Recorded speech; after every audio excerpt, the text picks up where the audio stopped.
during this pandemic at home, and you guys enjoy our presentation on Costa Rica.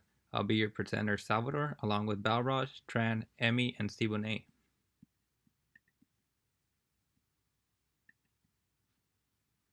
Hi everyone, I'm Salvador, and today I will be going over the background history of Costa Rica. Costa Rica is located in Central America, in between Nicaragua and Panama. Costa Rica was first established in September 18, 1502 by the famous explorer Christopher Columbus. Above is a picture of the boat that sailed the seas in search of riches. In the first few minutes of arriving in the new land, all the explorers were captivated by the natural beauty, clear blue waters, and green scenery that was in front of them. After the explorers settled down and interacted with the native indigenous people, the Spaniards became interested in staying. The name Costa Rica was given to the land because the Spaniards saw the natives with gold bands on their body, which to them was a sign of wealth. Caribs, Barucas, Chibchas, and the Dequees were among the few indigenous tribes living on the land. Unfortunately, due to the Spaniards conquering the land, the indigenous bloodline has been lost due to diseases brought by the Spaniards. A few traces of the indigenous bloodline can be found through a small percentage of the population in Costa Rica today. Costa Rica is a hidden gem of food, culture, and scenery.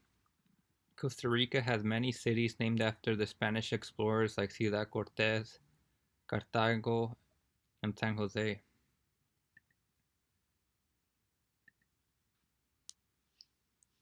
I will now go over the ingredients and flavors of Costa Rica. Costa Rica is a very fertile land, so it can produce a variety of foods. The sunny and rainy climates provide the necessary environment for food production to thrive. Rice and beans are ate with the majority of meals, and it can be seen as a comfort food for the Costa Ricans. Colorful fruits and vegetables like coconuts, mangoes, passion fruit, papayas, pineapples, star fruit, watermelon, bananas, pears, cocoa, tomatoes, potatoes, corns, onions, and cucumbers can be found throughout the Costa Rican environment. Looking at all these images makes me really want a fruit salad right now. Chicken, fish, pork, beef are also consumed in great numbers thanks to the introduction of industrial farming, but at the cost of deforestation and land use in Costa Rica. Living near the ocean gives fishermen access to a variety of fish. Raising cows and chickens provides a source of revenue because people love to eat meat. Coffee is another major economic source for Costa Rica, and it was first brought over by the Spanish as they observed that the sunny coast was perfect for coffee beans to grow. Costa Ricans are also light on spicy foods, like other cultures, but it all depends on the preference. For spices, Costa Rica grows basil, cilantro, cumin, oregano, thyme, nutmeg, and saffron. Honey and lemongrass and ginger are also products of Costa Rica. As you can see, this is why Costa Rica lives up to its name. So much food can be produced within this land, and it's quite remarkable that we have a land that can contribute a lot of great food and diversity that's not that far away from us.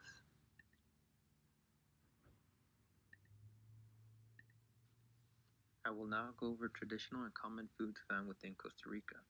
The first image we have is a dish called the gallo pinto. The gallo pinto is one of Costa Rica's most known traditional foods. It has two common ingredients, which are beans and rice, the staple of most Costa Rican dishes. The gallo pinto gets its name from the colorful display of colors from the ingredients used to make it, which resemble those of a rooster. It is made with mixing rice, beans, chopped beef, fried plantains, avocado, tomatoes, and cilantro.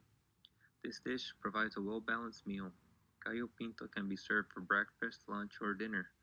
Any time is perfect for this dish. The next image in the middle is called olla de carne. Olla de carne translates to pot of meat. This is another example of Costa Rican food that satisfies one's hunger as it provides meat, spices, and vegetables. Olla de carne is made with beef cuts, cassava, carrots, sweet potatoes, corn, plantains, and taro roots. The plantains and taro roots add a sweetness to the stew, which makes it common food for the locals to have.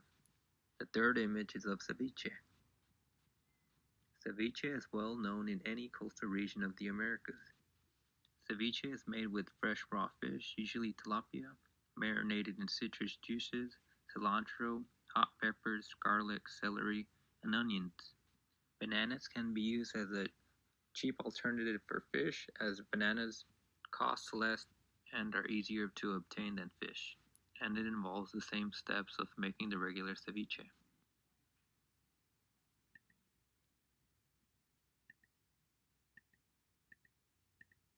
And now I will talk about a few Costa Rican desserts that many of you may know. First off, we have coconut flan. Coconut flan, which I believe is like regular flan, but with coconut flavoring and toppings. It is made from egg custard and covered with caramel or dulce de leche. I have had dulce de leche and it goes great with any dessert topping. I could see why Costa Ricans love to use it. Next, we have empanadas, which are a nice soft pastry. The empanadas that I usually have are usually vanilla flavored or pineapple. Costa Rican empanadas can be made with potatoes or even chicken, which I found quite interesting, but it goes to show food can fulfill everyone's needs. And lastly, we have tres leches cake. I know in my family, tres leches cake is a staple in our birthday celebrations. Tres leches cake is made with sweet milk, and the cake layers are like sponges that absorb the milk layers. Tres leches cake is very popular in Mexico and Latin America. The desserts share many similarities with other states that the Spaniards spread their influence in. Hello everyone, my name is Balraj and I'm going to be finishing off the traditional foods habits portion of our presentation. First, I'm going to be starting with meal composition cycle. Meal composition in Costa Rica is very interesting to learn about. Whether you are eating breakfast, lunch, or dinner, there's a common food that can be eaten at either time. That food is rice and beans. Many signature Costa Rican meals contain these ingredients. While assessing the meal composition, it's important to see how the meals are balanced nutritionally. Rice is an abundant food which contains a high amount of carbohydrates. Beans provide protein and carbs and are a balanced source of nutrition. A typical breakfast in Costa Rica is gallo pinto. My group member Salvador mentioned this dish earlier as a common food item eaten in Costa Rica. It's important to mention again because it's very traditional and common food eaten during breakfast. It is composed of rice and beans mixed together, fried or scrambled eggs, chopped beef, fried plantains, and tortillas. A common lunch and dinner in Costa Rica is the casado. It is an entire meal including white rice, beans, plantains, picadillo, salad, and some type of meat. Similar meals can be eaten for either lunch or dinner, although lunch is typically the larger meal in Costa Rican culture. A breakfast as compared to lunch and dinner are a bit lighter, and lunch and dinner have more salads, plantains, and other staples. One common point regarding the meal composition is that most meals contain rice and beans. When looking at meal composition in Costa Rica, that is important because it can be eaten throughout the day.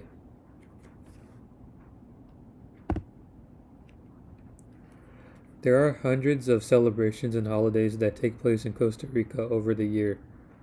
I am going to be highlighting a few of them and some of the foods associated with them. First, I'm going to be talking about New Year's in Costa Rica. New Year's Day in Costa Rica is a celebration commemorating the start of the new year. I chose to talk about this because of the interesting food that goes with it. The 12 grapes of good luck are eaten on this day. This is a Spanish tradition, and each grape symbolizes good luck for each of the 12 months. Another holiday is Juan Santa Maria Day. Juan Santa Maria is a national hero in Costa Rica. The day of his death is remembered on April 11th. In the slides in the middle, I show a picture of a statue of Juan Santa Maria. This statue was made to honor him. Casado, ceviche, and traditional drinks, agua dulce, coffee, fruit juices are eaten on this day. The last holiday celebration I chose is celebrated on August 2nd, and it is a Virgin of the Sea fiestas. Food plays a big part in this celebration, and all traditional Costa Rican foods are eaten on this day in large amounts. There are a few These are just a few of the celebrations and holidays. However, there are many others that are also a huge part of Costa Rican culture.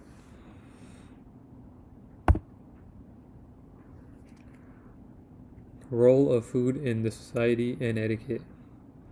Food is an important part of cultural identity and society. Costa Ricans try not to eat in excesses. They make lunch the most important meal of the day.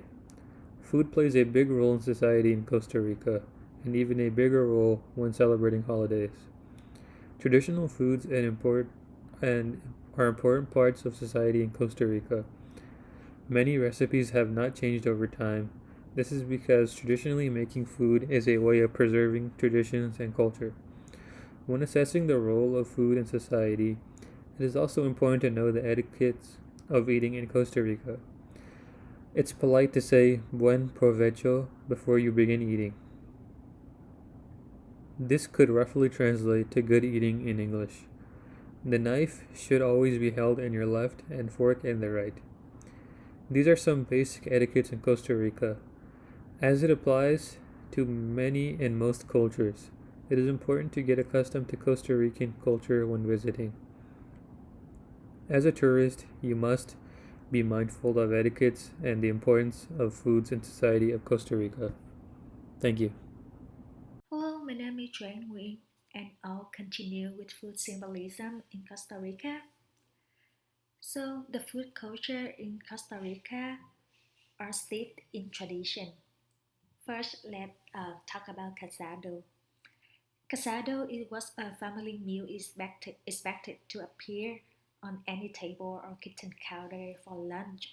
Includes rice, beans, meat or fish, and vegetables. Casado is probably the most traditional dish in Costa Rican cuisine. It is not a single dish, but a dish made up of many foods. Especially the word casado means marriage. In fact, it could be thought of the marriage of the food components because they are served together.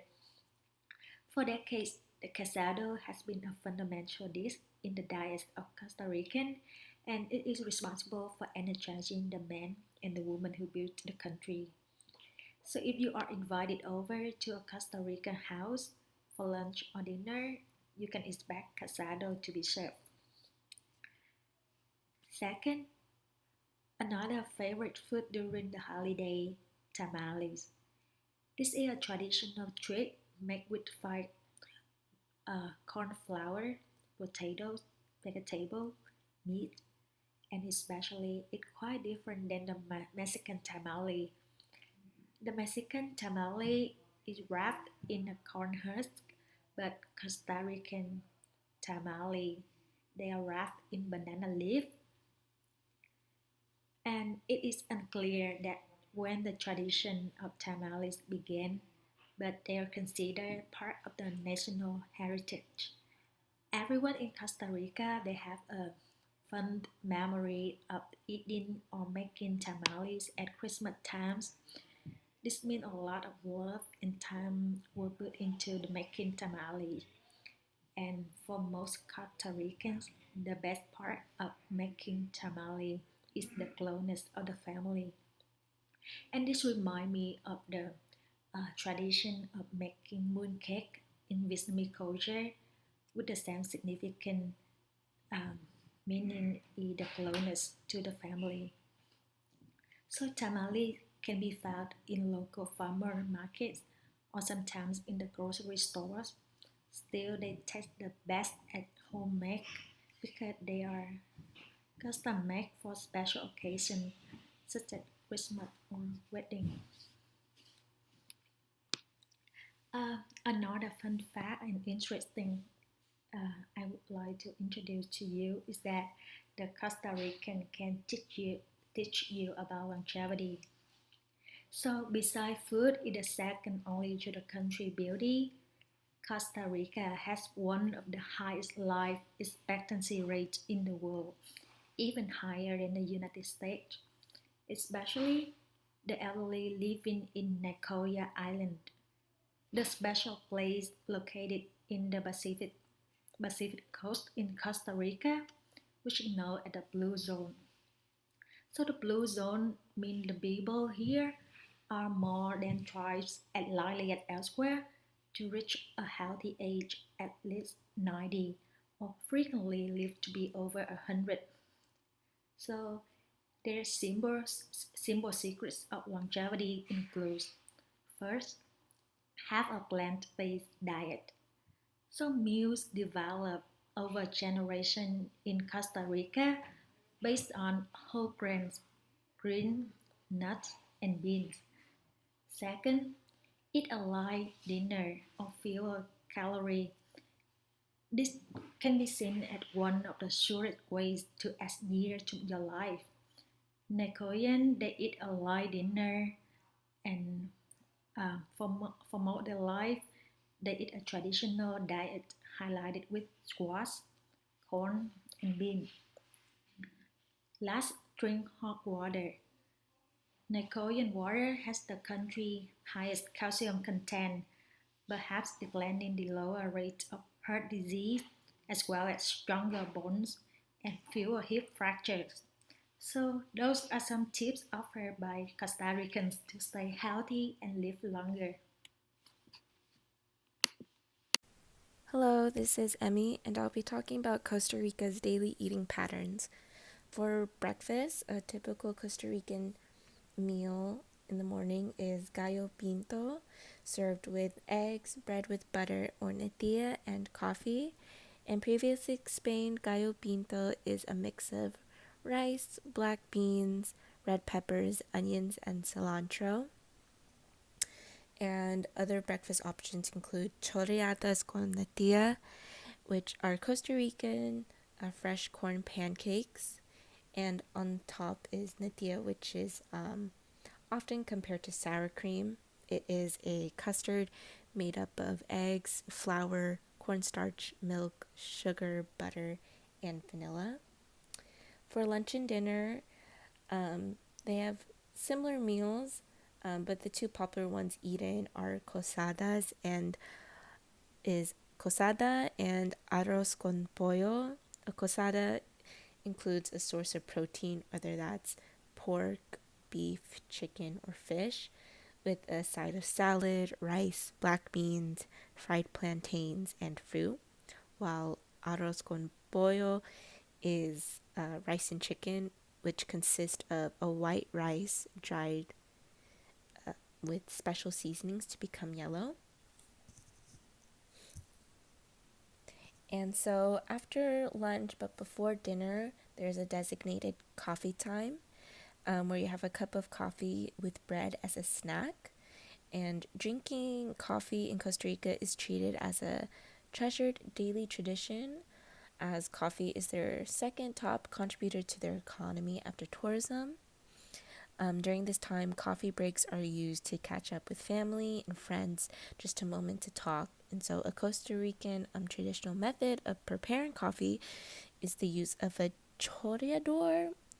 I hope I'm pronouncing that correctly. But you could see on the left top and bottom photos is a stand where it holds like this tube sock like thing where you put your grounded coffee and pour in boiling water, and so a designated place to put your mug where the coffee is able to drip.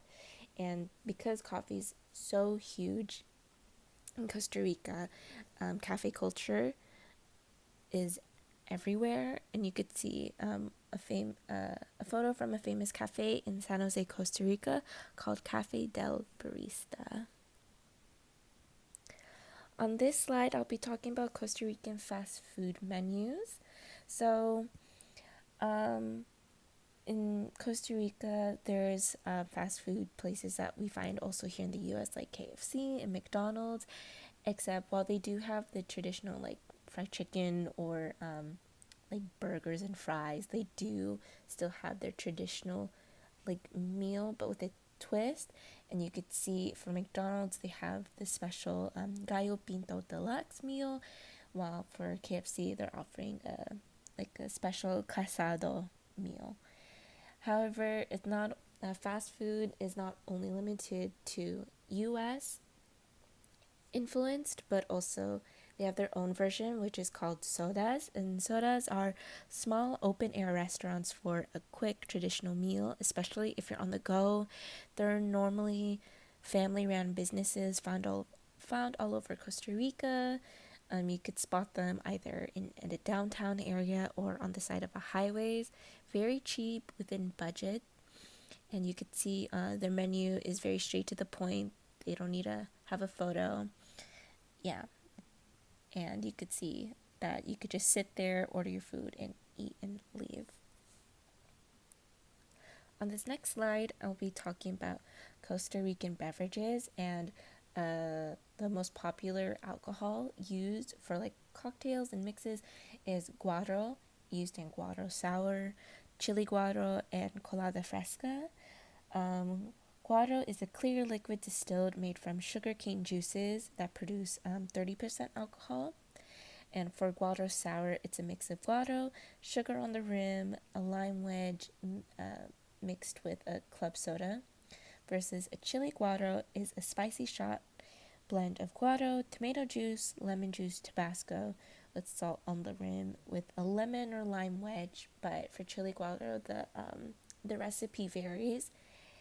And for the Costa Rican version of a pina colada is their colada fresca, and a colada fresca includes, again, adding guaro with a spiced honey syrup, coconut water, mandarin lime juice, and pineapple chunks.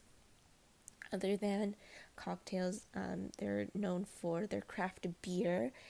Two popular Costa Rican beer brands are Bavaria and Imperial. If you want Costa Rican wine, they do have Vino de Coyo, and known as a Coyo wine. This is found in the rural areas of Costa Rica. It's a wine distilled from a liquid that's collected from holes in a spiny palm tree. After Christmas and New Year's, the people of Costa Rica like to celebrate with the Palmares Festival. And this celebration usually takes place in the early weeks of January and continue throughout the month with different types of events. The location of the festival is usually taken in Palmares, but anyone can do their own fiestas anywhere in Costa Rica, but Palmares is the main place where people like to be to celebrate the big event.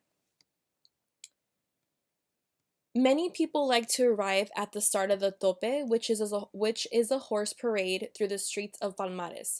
It starts around noon, and the parade participants ride their best horses through the streets to show them off. People line up along the route to see the showing of the horses. I'm going to show a video of the tope so you can see what this looks like.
So as you saw in the video, a lot of the farmers like to show off their best horses.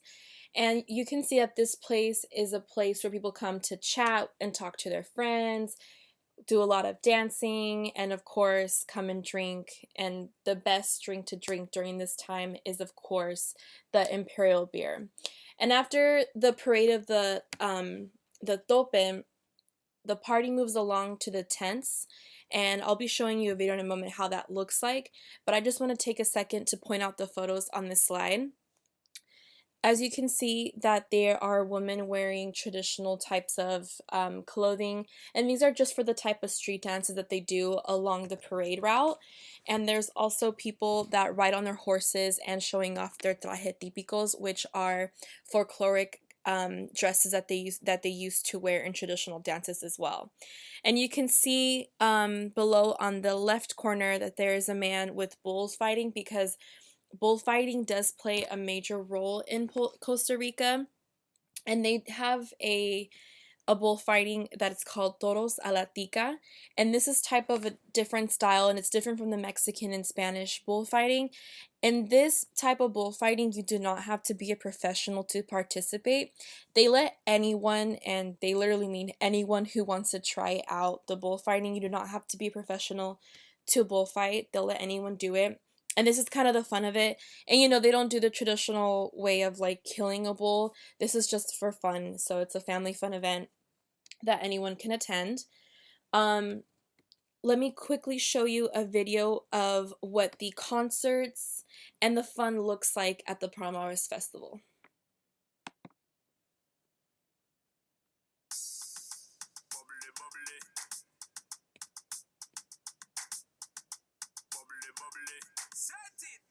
You see that girl with the big tic tac, she fi gimme the head to the floor, girl, gimme the bend over, girl, and gimme the spit down to the ground, seismic activity. Spin round me, girl, and gimme the top wine, girl, and gimme the body look fine, girl, gimme the coming out, waste some time, girl, gimme the body look good, girl, you ever be winning it. Turn it up right, girl, you never be dimming it. Take up your body, cause you're in your element. Funny body, me take up a permanent residence. Rotate your body, coming over, you're spinning it. Rotate your body, coming over, you're spinning it. Rotate your body, coming over, you're spinning it. Make the trumpets blow.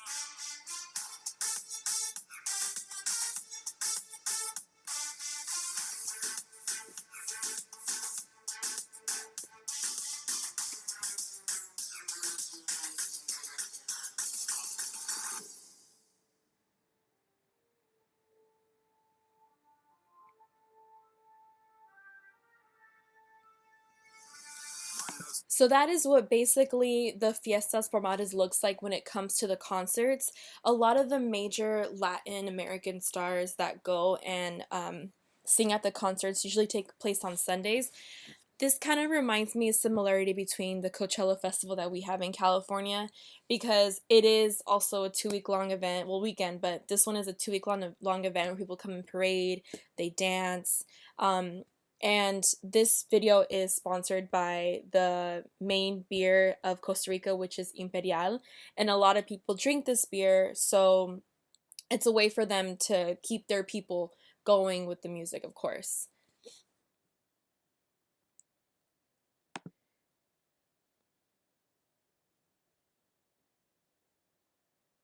So we're going to move on to the Nicoyas annexation, which takes place on July 25th.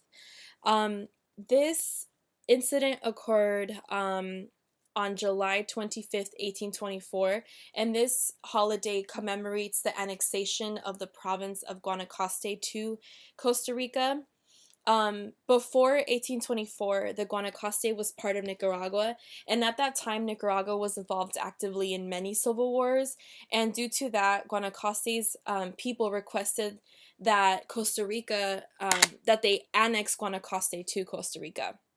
So the Central American Federation then approved the annexation, and then Guanacaste became a part of Costa Rica. A lot of the Guanacaste people always identified with the Costa Rican traditions and culture.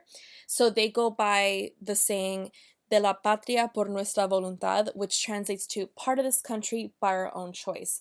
So this means that just because they came from Guanacaste and they were their own country or province before, that doesn't mean that they can't be Costa Rican. So that's why they value the Costa Rican roots.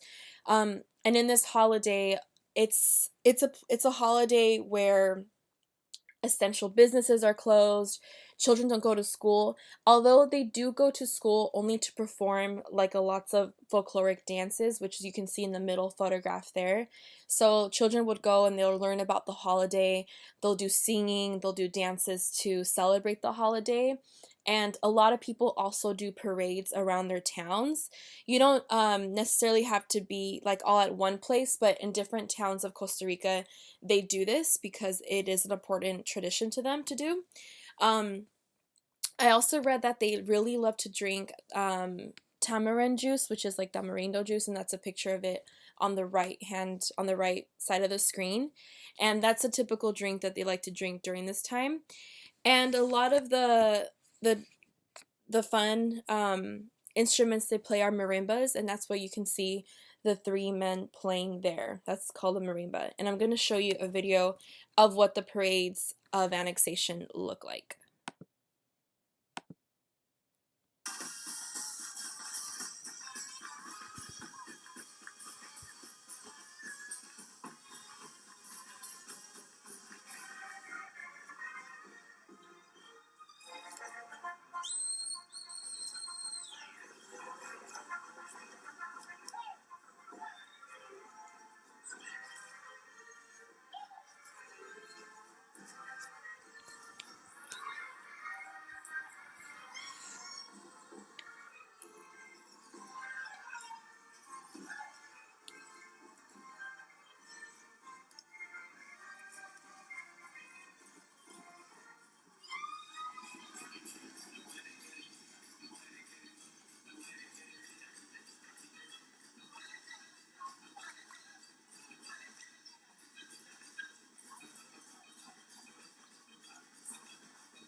So that is what the annexation celebration looks like of Nicoya's annexation on July 25th. That's when people do a lot of the parades. And again, bullfighting is a very big part of Costa Rican culture. So they also do a lot of toros de la tica, just like they did in Fiesta de Palmares.